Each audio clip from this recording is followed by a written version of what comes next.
Diga conmigo, esta es mi Biblia, Esta es mi Biblia, la palabra de Dios. la palabra de Dios. Hoy la leeremos, hoy la escucharemos, y la palabra del Dios vivo cambiará mi vida para siempre.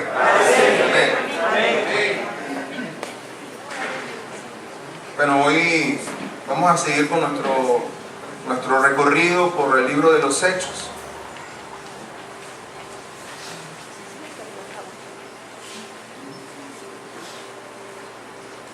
Hemos estado estudiando esta palabra ya por algún tiempo y vamos a ir a Hechos, vamos a ir directamente al texto que tenemos para hoy.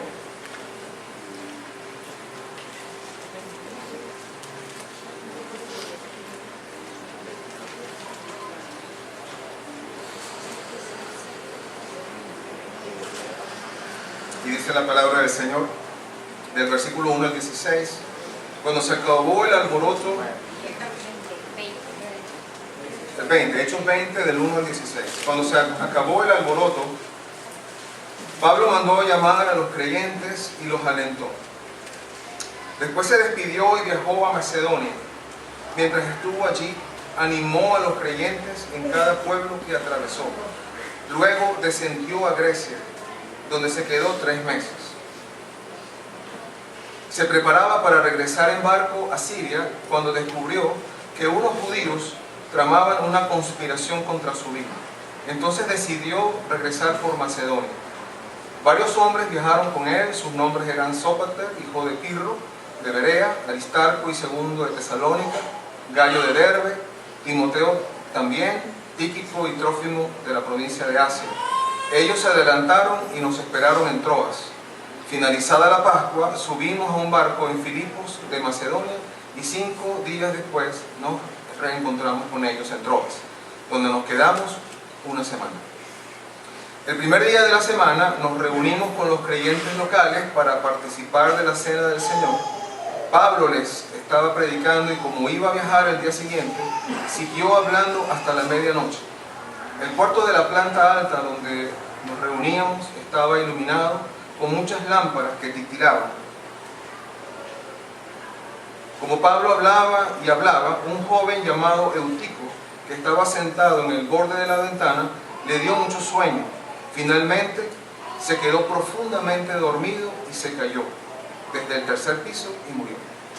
Pablo bajó, se inclinó sobre él y lo tomó en sus brazos. No se preocupen, les dijo, está vivo.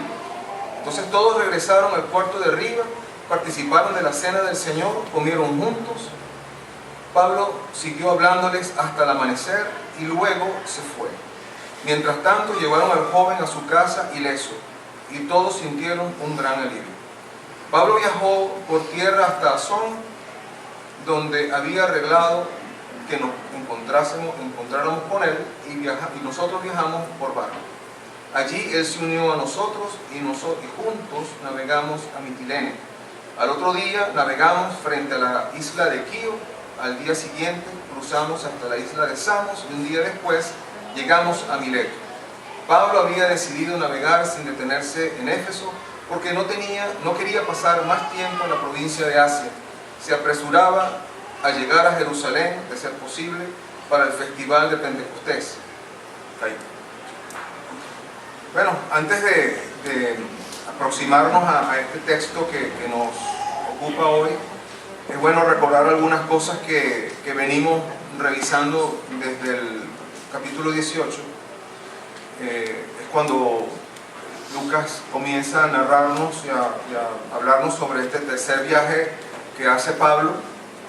Es un viaje un tanto distinto a los 2 primeros, porque él sale en este tercer viaje, sale de Antioquía, como normalmente hacía, era como su base de operaciones ahí en Antioquía de Siria, y va y recorre las regiones de Galacia y de Frigia, y como era su costumbre, llegaba a cada una de esas iglesias para fortalecer el ánimo de los discípulos, fortalecer su fe, y también se indica que llega a Éfeso, recorre las regiones superiores, Se cree que, como también dice en el libro, en la carta que él escribe a los romanos, dice que llega hasta Ilírico. Ilírico es una región un poco más lejana de Macedonia, más hacia el oeste, el norte de Italia, hacia el Adriático, esa zona que hoy en día es como Croacia, Eslovenia, etc.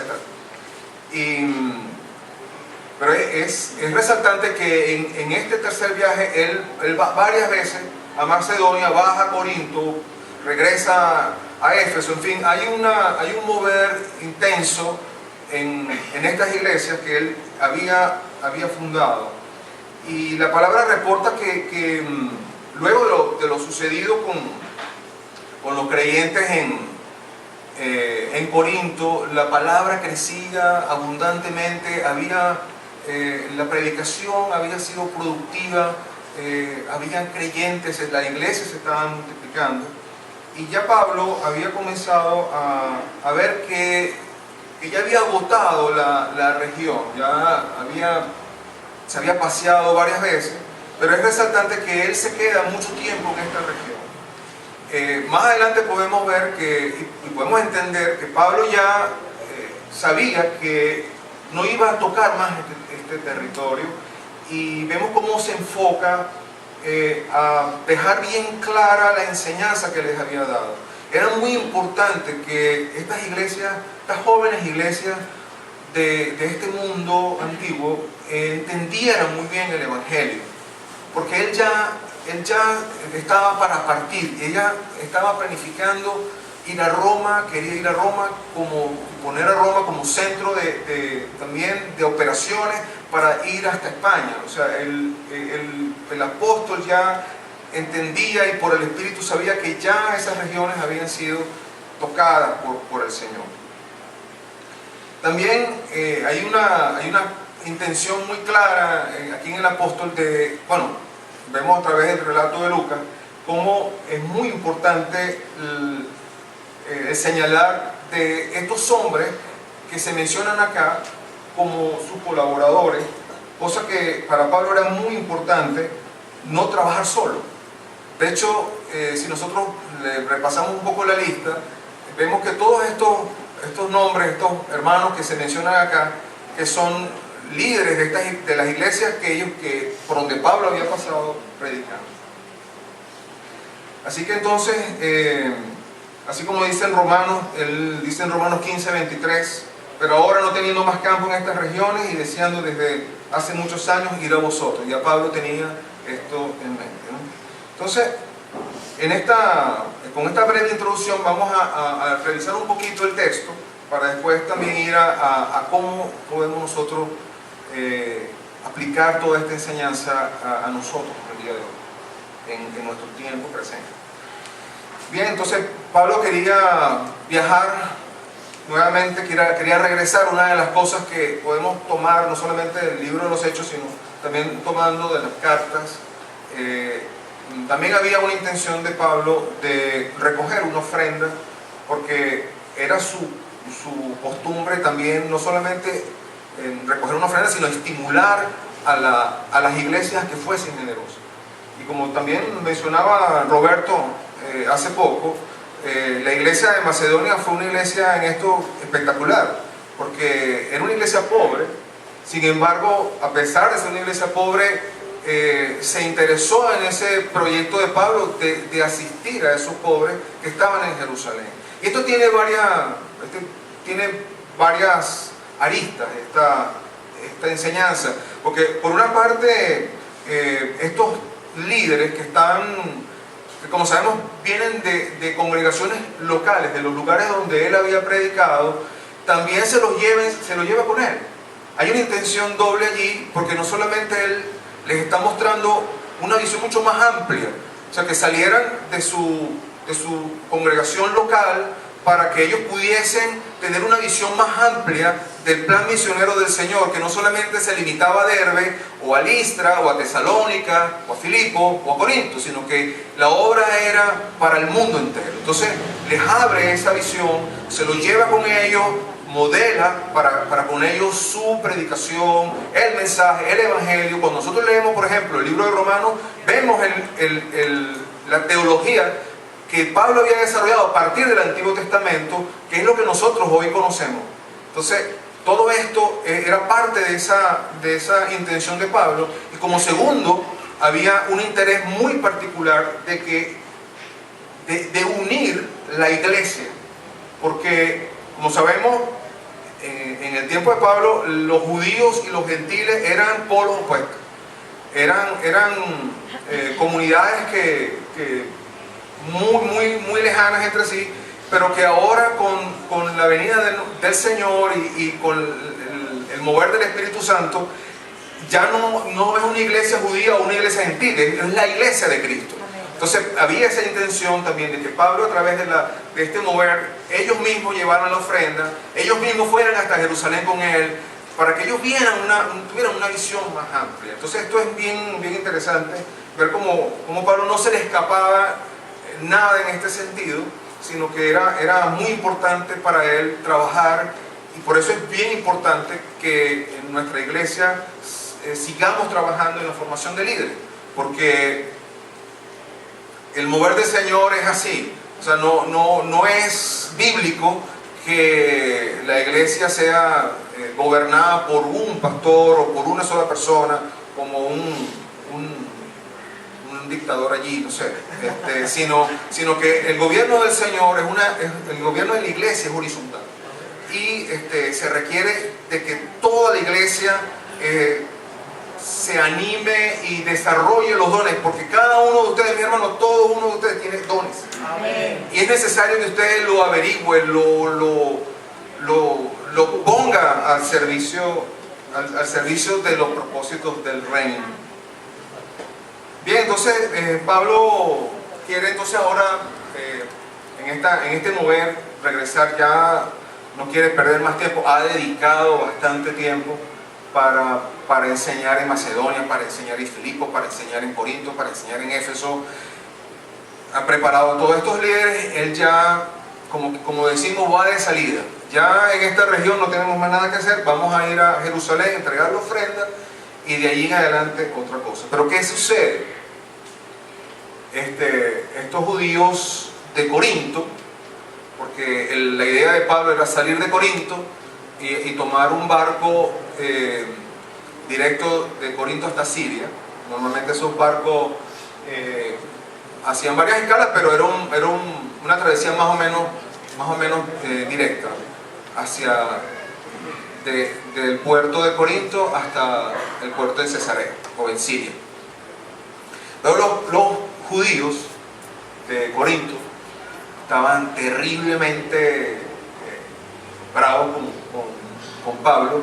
Primero porque en la sinagoga, los dos principales de la sinagoga se habían convertido al Señor, era Crispo y Sóstenes, y no solamente eso, le pusieron la iglesia al lado de la sinagoga, y para colmo de males, cuando los judíos lo llevan delante de Galión, este procónsul, que era una personalidad, era familia de César, era todo un señor, toda una personalidad en el mundo romano, como diríamos hoy, un tremendo enchufado. Lo saca del tribunal y salen los judíos con las tablas en la cabeza. Entonces la idea de estos judíos era, en la travesía, me imagino, darle un golpe a Pablo y zumbarlo en el mar y dejarlo allí. Pero bueno, eso no sucede. Por alguna razón el Señor no permite nada de esto, y él sigue adelante. Y bueno, claro, él quería pasar la fiesta de la Pascua. Es interesante ver cómo Pablo guarda las fiestas judías. Sabemos que hay principalmente 3 fiestas judías que son fiestas proféticas y que tienen su significado. Pablo manejaba muy bien ese significado en el espíritu, porque de hecho en una de sus cartas hace la referencia a la Pascua diciendo que nuestra Pascua es Cristo. Entonces sabía bien claro qué significado tenía cada fiesta. Así que no hay rollo, no hay preocupación con pensar que tenemos que guardar las fiestas judías, ¿no? Sino que él, como buen judío, era amante de su nación, era amante de su cultura, respetaba su cultura, y de alguna manera era también estratégico para atraer a los de su pueblo, como era su intención. Él amaba tanto a su pueblo que hasta él decía: si es posible, yo entrego mi vida. yo me voy en condenación con tal de que mi pueblo pueda conocer de Cristo. Ese era el amor. Eso era imposible de hacer. Una vez un hombre que ha recibido salvación, es imposible que sea quitada esa salvación. Amén. Amén, amén. Amén. Amén. Escuché un solo amén. Creo que el pastor es el que salva aquí en esta mañana. Bueno, mi hermano, entonces es importante señalar todas estas cosas, y cuando ya vamos, Pablo no puede ir a la fiesta de la Pascua por esta razón, este incidente. Él tiene que regresar, se regresa otra vez a Macedonia, y de Macedonia viaja a Troas. Todo esto para tratar de ver si llega para Pentecostés, que son 50 días después de la Pascua, a Jerusalén. Bueno, eso es prácticamente lo que está pasando, pero ahora vamos a enfocarnos un poquito en lo que pasa en Troas. En Troas nosotros tenemos no exactamente un modelo, pero sí es bien instruccional ver cómo la iglesia primitiva tomaba el primer día de la semana, que para nosotros el día domingo era el primer día de la semana, era un día laboral, pero era el primer día en el que ellos se reunían como iglesia. Y podemos ver en esta reunión es atípica, no podemos decir que así debe ser la reunión cristiana, pero hay elementos importantes. Primero, vuelvo el punto de la enseñanza. Pablo digamos, le daba muchísima importancia a la enseñanza. Vemos aquí un pastor, vamos a llamar a Pablo aquí en este momento pastor. Ellos se reúnen en esta casa, posiblemente una casa privada, ubican un salón ahí en un tercer piso, se reúnen, se cree que a partir de más o menos de las 6 de la tarde, y comienza Pablo a disertar. No es un sermón como el que nosotros, como estamos haciendo ahorita, que yo estoy hablando y ustedes me están escuchando. Y la palabra que utiliza Lucas en el original tiene más que ver con una disertación conversacional. O sea que Pablo, cuando se reúne con esta iglesia en Troas, él comienza a tratar diversos temas. Lucas no nos da señales de cuál era los temas, el tema de los temas. Pudieron ser muchos, podemos tomar de las mismas epístolas y sacar varios temas. Bueno, la santidad, pudo haber tocado la vida en Cristo, la vida en el Espíritu, la unidad de la iglesia, pudo haber tocado todo esto que tiene que ver con lo que ellos estaban haciendo de trasladar esta ofrenda a Jerusalén. No es lo importante para Lucas señalarnos eso en este momento, pero sí que fue algo donde esa congregación se mantuvo allí hasta la medianoche. Interrumpida la sesión por lo que le pasa a este joven, un muchacho de aproximadamente entre 7 y 14 años, que Lucas nos da la señal. Bueno, un sitio iluminado con muchas lámparas. No eran lámparas de neón, eran lámparas de aceite. Entonces posiblemente ese ambiente estaba cargado, el aire pesado, y después de un día de trabajo, considerando que el primer día de la semana, recordemos también que no era el trabajo de esta gente, no era trabajo de oficina. Ellos no venían de la oficina, de estar en la computadora, ellos venían de un trabajo de campo posiblemente, pero estaban allí. Es importante señalar que esta congregación estaba allí, estaba interesada en escuchar la palabra de Dios. Era importante tanto para Pablo enseñar como para ellos escuchar la enseñanza. Ellos habían creído verdaderamente en ese Cristo que los había salvado y querían saber cada vez más de Él. Querían conocer a Dios, porque no hay objeto de conocer la palabra de Dios sino para conocer a Dios mismo. No para decir yo conozco mucho de Biblia, eso sería absurdo, sino es para conocer a Dios. Por eso es que tenemos esta palabra y tenemos el privilegio de tener esa palabra. Hermano, a mí se me salen las lágrimas cuando yo veo ese video de esos hermanos chinos que, aun cuando yo no entiendo chino, la mujer que está ahí hablando pueda estar diciendo gracias Dios mío porque por fin me llegó esta palabra, me llegó tu palabra en texto que yo puedo leer y leer cuantas veces yo quiera. Esa es la palabra que me va a dar a mi vida. Amén. Es la palabra que me va a sustentar y que me enseña, que me motiva y que me permite seguir adelante en esta vida. Vivimos en un mundo oscuro, hermano, muy oscuro, terriblemente oscuro, tan oscuro como los tiempos de Pablo, quizás más. Y hermano, esta es la lámpara que Dios me ha dado para poder ir y caminar en este mundo oscuro. Amén, amén. La palabra que me enseña para mi vida cotidiana. Yo no estudio la palabra para ser un teólogo. Lejos esté de mí estudiar la palabra para ser un teólogo. Yo quiero ser un siervo de Jesucristo. Amén, amén. Y quiero, hermanos, que de verdad valoren lo que tienen, lo que tenemos.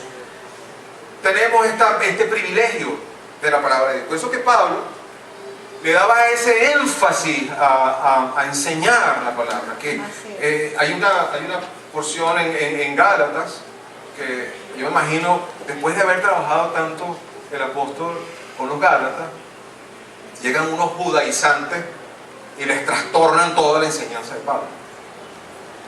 Y Pablo era que, como dice el pastor, casi que los agarra por el cuello que creyeron. Claro, claro. Entonces decía, yo quiero que Cristo sea formado en ustedes. Que Cristo sea formado. Esa es la intención del Espíritu Santo en este tiempo. Que Cristo sea formado en nosotros. Amén. No tenemos una religión, no queremos una religión. Dios no quiere religiones. Dios odia las religiones. Así es. Dios quiere que Cristo sea formado en cada uno de ustedes. Amén. ¿Para qué? Para que podamos, así como Josué, perseverar. Perseverar hasta el final. Amén. Amén, amén. Esta historia es bien ilustrativa. Bueno, aquí hay otro punto importante que es ese compartir. Una de las cosas importantes que nos muestra la palabra de Dios es que es la manera como Pablo enseñaba a que somos un cuerpo. Somos Aleluya. un cuerpo. Y una de las cosas que nos une es cuando hacemos la Santa Cena. La Santa Cena no es un ritual. Muchas veces entendemos, quizás por nuestros antecedentes católicos o X, entendemos muy mal lo que es la Santa Cena. La Santa Cena tiene aplicaciones para nuestra vida personal y también tiene aplicaciones para nuestra vida en nuestro tiempo, en nuestra relación con nuestro hermano.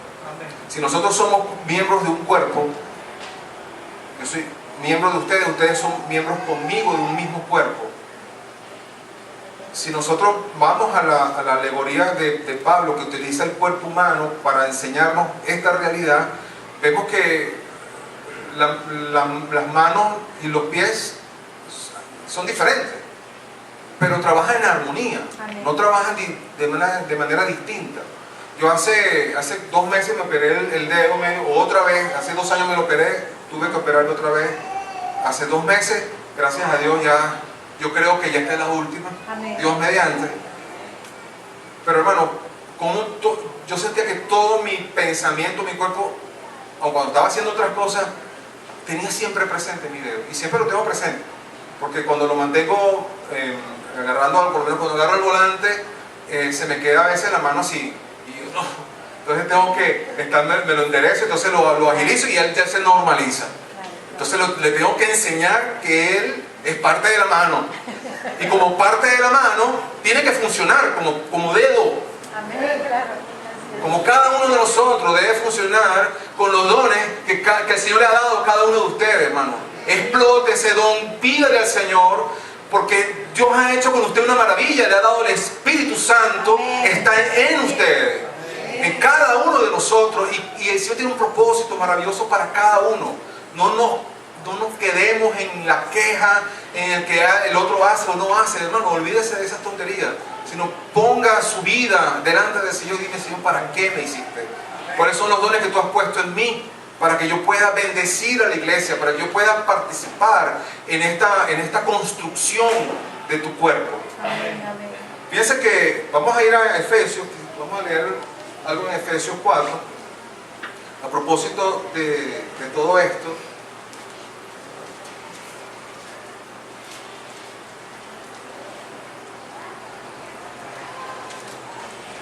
Dice la palabra del Señor, Efesios 4, voy a leer desde el 11.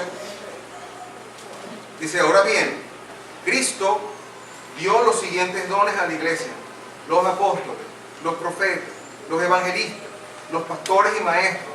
Ellos tienen la responsabilidad de preparar al pueblo de Dios para que lleve a cabo la obra de Dios y edifique la iglesia, es decir, el cuerpo de Cristo. Este proceso continuará hasta que todos alcancemos la unidad de nuestra fe y el conocimiento del Hijo de Dios, que seamos maduros en el Señor, es decir, hasta que lleguemos a la plena y completa medida de Cristo. Entonces ya no seremos inmaduros como los niños, no seremos arrastrados de un lado a otro, ni empujados por cualquier corriente de nuevas enseñanzas. No nos dejaremos llevar por personas que intenten engañarnos con mentiras tan hábiles que parezcan la verdad. Hermano, si usted no conoce la verdad, ¿cómo hará frente a la mentira? Yo recuerdo hace un buen tiempo que leímos una nota, no recuerdo ahorita si era como una nota de prensa, algo así, que hablaba sobre los expertos en la Casa de la Moneda de los Estados Unidos, que ellos ven los billetes, los originales, los ven y los vuelven a ver, y agarran la lupa y los vuelven a ver, los detalles del diseño del billete se lo conocen, pero a la perfección. La textura, el peso del billete, todo lo tienen, pero esas personas les pasa un billete falso y enseguida lo detectan. Enseguida, hasta sin verlo. Lo medio huelen, es una... La palabra de Dios, hermano, tenemos que conocerla. Amén. Conocer a Dios, conocer su palabra, de manera que nosotros podamos hacer frente a tantas distorsiones. Amén.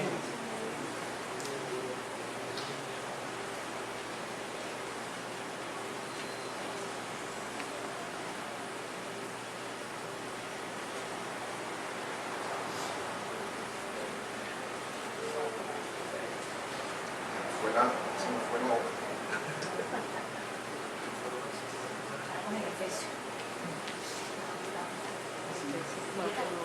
Bien, vamos a ir directamente sobre lo que nos concierne ya como iglesia. Ya hemos hablado primero de la centralidad de la palabra de Dios, la importancia de la palabra de Dios. Pero es bien interesante, es bien importante que, repito, no utilicemos la palabra de Dios simplemente como un libro de estudio, voy a estudiar la palabra, sino que yo pueda, a través de la palabra, es un libro muy diferente, totalmente diferente a cualquier libro, por muy bueno que este sea. La palabra de Dios es viva. Amén. Es eficaz. La palabra de Dios te puede hablar hoy en una porción, mañana en la misma porción te puede decir otra cosa diferente, porque quien inspiró la palabra de Dios es el mismo que está en tu corazón, el Espíritu Santo. Amén. Entonces Dios nos habla muchísimo. No es que, como yo muchas veces hace la gente, voy a ver que Dios me va a hablar, y agarra la Biblia, pum, la abre haciendo, mira lo que tu visión me está diciendo. No necesariamente es así, sino que cada vez cuando vamos leyendo, Dios me habla a través de su palabra. Yo recuerdo en mis primeros años del Señor, yo estaba leyendo, me encerraba en mi cuarto a leer la palabra, y bueno, yo siempre le decía, un hermano anciano me decía, cuando vayas a leer la palabra, pídele al Señor, ora, pídele al Señor que te haga entender su palabra, y si no le entiendes, sigue adelante, no importa, si no, en su tiempo te dará a entender esa parte que no entiende. Y estaba leyendo la parábola del hijo pródigo,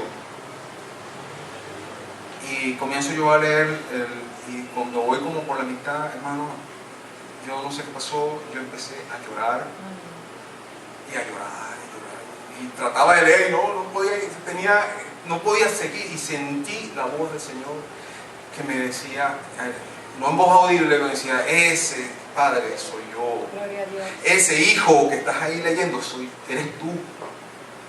Y yo entendía que el Señor me estaba hablando a través de ese pasaje, diciéndome la misericordia que Él ha tenido conmigo. enemigo. Gloria a Dios. Y así, hermanos, tantos y tantos pasajes a través de los cuales no solamente Dios te habla, sino que te hace preguntas. Dios te pregunta, ¿y esto es tal cosa? ¿Qué crees tú de tal cosa? Pero eso se logra solamente con una relación diaria, sincera, profunda, constante, de amor por ese Señor que nos salvó. Aleluya. Ese Dios que cantamos, esa canción tan hermosa que cantamos al final, el Dios que adoramos, ese Dios tan maravilloso que está presente en nuestra vida. Él no está ausente, Aleluya. Él está presente en nuestra vida. Amén. Amén. Y en estos tiempos la palabra de Dios tiene que ser enseñada por gente íntegra. No puede ser enseñada por cualquiera. Tiene que ser enseñada por gente con un corazón limpio. Dice en 2 de Timoteo 2:15, procura con diligencia, le decía Pablo a Timoteo, presentarte a Dios aprobado como obrero que no tiene de qué avergonzarse, que usa bien la palabra de verdad. Amén. Entonces es muy importante, hermanos, el reunirse, así como vemos aquí en la iglesia en Troas, que el pueblo tenía esa costumbre de reunirse. Es muy importante, no solamente esta reunión dominical, yo creo que incluso es hasta más importante la reunión de células. Amén. Amén. Oye, ¿cuánto? Amén. ¿Hay dos? Bueno, es bien importante, porque si nosotros tomamos esta palabra que yo les decía, que no es un sermón así desde el púlpito y todos ahí calladitos escuchando, no, era una palabra, esa palabra que se mastica, que se busca entender, que se investiga. Eso solamente puede darse, y hay cosas que se dan en la célula que no se pueden dar nunca en el culto. Levanten la mano los que están en célula. Subió el porcentaje. Hermano, los que no están en célula, únanse a una célula, porque es allí donde usted puede no solamente relacionarse con sus hermanos, conocer un poco más a su hermano, sino también puede preguntar lo que no entiende, puede entender mejor la palabra. Es el mejor ambiente, es un ambiente santo, espiritual, un ambiente también de armonía, de hermandad, de ser cuerpo, también de desarrollar los dones. También se comienzan a desarrollar en el ambiente de la célula. Es mucho más fácil desarrollar lo que tienes en el Señor allí en ese ambiente. Entonces hay células disponibles, no son muchas, pero la idea es que podamos explotar las que existen y sacar nuevas, porque ese es el plan de Dios. Fíjense que Pablo en sus cartas le escribe a la iglesia que está en casa de fulano y mengano, y así hay como tres. En Filemón también, en sus cartas él menciona varias iglesias que se reunían en casas. O sea que es más bíblico la reunión en casa que incluso el culto dominical, porque es ahí donde hay más compenetración entre los hermanos. Amén. Tenemos también otros eventos. Hay sábados donde se hace reuniones particulares para enseñar algo de la palabra, entrenamientos particulares. Vamos a tener dentro de pocos días el retiro. También es un tiempo importante para tener la palabra de Dios, para escucharla, para estudiarla y también para compartir. Es muy agradable compartir en ese tiempo de retiro. Estamos allí, son prácticamente 2 días y medio, 2 noches, y podemos compartir un tiempo precioso, un tiempo que vale oro. Entonces yo los animo, hermanos, los que no se han inscrito en el retiro, vayan al retiro. Amén. Es otro tiempo que está disponible de lo quizás poco que hay en la iglesia, pero es un tiempo disponible.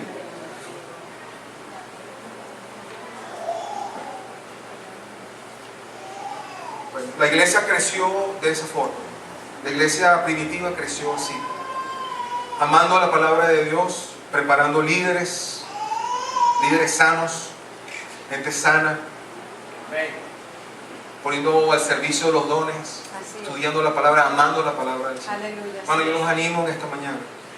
Dios que hemos creído, un Dios maravilloso, y hay mucho todavía que Dios quiere hacer a través de nosotros. Amén. Yo le voy a pedir a mi esposa que pase adelante. Algo que quisiera que ella participara, que orara por este tiempo. Aleluya. Ahora,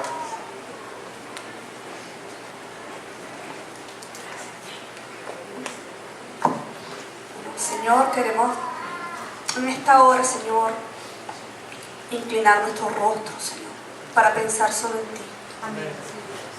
Para hablarte a ti, Señor, que nos escuchas, que nos ves, que nos hablas, que nos cuidas, que estás con nosotros en cada momento. Padre, amén. Y queremos decirte gracias, Jesús. Gracias, Señor, gracias. Oh bendito Dios, Señor, que tu palabra penetre en lo profundo de nuestros corazones y nosotros podamos hacer ajustes y cambios para enlazarnos cada día más contigo, Señor. Amén. En el nombre de Jesucristo, Padre, ayúdanos, Señor. Ayúdanos a ser vencedores, Señor. Amén. Ayúdanos, Señor, a saber cuándo estar quietos y reconocer que tú eres Dios. Ayúdanos, bendito Jesús, Señor. Enséñanos tu palabra, Espíritu Santo. Que siempre estemos conscientes de tu presencia, Señor. Oh bendito Dios, Señor, que cada momento en que nos acerquemos a ti seamos transformados, Señor. Y que no quede en el momento, Señor, en que dirigimos nuestras palabras y nuestro corazón a ti, sino que sea continuo, Señor. Amén. Que nosotros sepamos que tú estás viendo y estás obrando, Señor. Te pedimos, Señor, que nos anime, Señor, al que está desanimado, Padre. Amén, amén. Que conozcamos y reconozcamos, Señor, que nuestra vida no depende, Señor, sino de ti, Señor. Que tú nos animas, que tú nos levantas, Señor. En el nombre de Jesús, Señor. Que tú has provisto y proveerás, que no has visto, Señor. No hemos visto justo desamparado. Aleluya. Ni su descendencia que mendigue pan. Amén. Por eso en nuestras casas, Señor, siempre hemos tenido, Señor, de tu alimento, Señor. Gracias, Padre. Y así queremos que tu palabra nos alimente, Señor. Gracias, mi Dios. Oh bendito Dios, Señor, ríos de agua viva, Señor, te pertenecen. Amén. En el nombre de Jesús, Oh, Señor, te pedimos que continúes en nosotros, con nuestros jóvenes, Señor. Aleluya. Oh bendito Dios, que tú levantes, Señor, a cada uno, Padre. Te lo pedimos, Señor.